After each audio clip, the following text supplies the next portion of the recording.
রোববার মধ্যরাত আশুলিয়ায় সহিংসতার আগুনে জ্বলছে সিটি ইউনিভার্সিটি। পুড়ছে ক্যাম্পাসের মূল ফটক থেকে ভেতরের বিভিন্ন ভবন, বাইরে চরম উত্তেজনা। ঘটনার সূত্রপাত রোববার সন্ধ্যায়।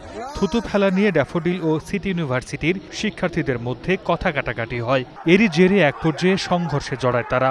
রাতভর দফায় দফায় চলে ধাওয়া পাল্টা ধাওয়া, পাল্টাপাল্টি চালানো হয় হামলা ভাঙচুর। আগুন দেয়া হয় সিটি ইউনিভার্সিটিতে, পোড়ানো হয় কয়েকটি বাস, ভাঙচুরও করা হয় বেশ কয়েকটি। রণক্ষেত্রে পরিণত হয় গোটা এলাকা। আহত হন অর্ধশতাধিক শিক্ষার্থী।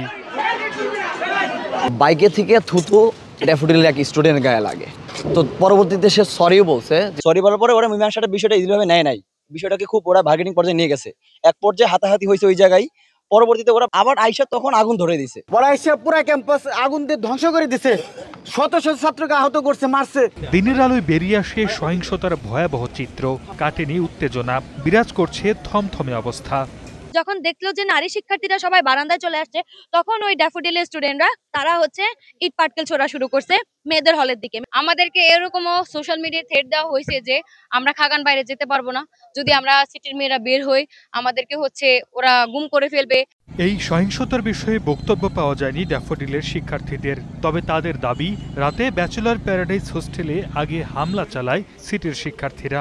প্রতিষ্ঠানটির শিক্ষকরা জানান, ঘটনার সঙ্গে জড়িতদের বিরুদ্ধে নেওয়া হবে কঠোর ব্যবস্থা। এদিকে সংবাদ সংগ্রহে গেলে মারধর করা হয় কয়েকজন সাংবাদিককে।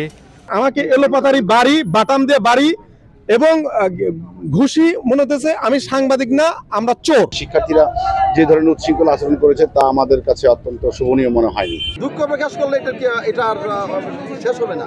আমি অত্যন্ত লজ্জিত এবং অত্যন্ত মর্মাহত এই কর্মকাণ্ডে। আমাদের ভিসি স্যার তাদেরকে ফোন করেছে, আমাদের প্রক্টর তাদেরকে ফোন করেছে, আমি নিজে ভাইস চ্যান্সেলরের সাথে কথা বলেছি।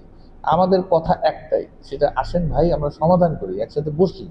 রাতভর এভাবে সংঘাত সহিংসতা চললেও তা থামাতে আইনশৃঙ্খলা বাহিনীর ভূমিকা নিয়ে প্রশ্ন উঠেছে। ক্ষোভ জানিয়েছেন খোদ শিক্ষকরাই।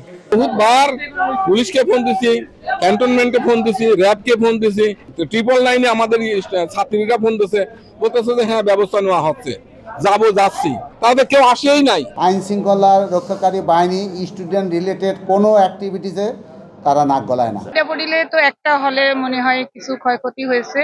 সিটির তো কোনো কিছুই ঠিক নাই, সিটির সবকিছু তো এলোমেলো, ভাঙচুর এবং গাড়িগুলো পুড়িয়ে দেওয়া হয়েছে। এটা স্টুডেন্টের লাইফ নিয়ে কথা, সমঝোতায় যাব। এদিকে সংঘর্ষে আহতরা হাসপাতালে ভর্তি। তাদের মধ্যে কয়েকজনের অবস্থা গুরুতর বলে জানা গেছে।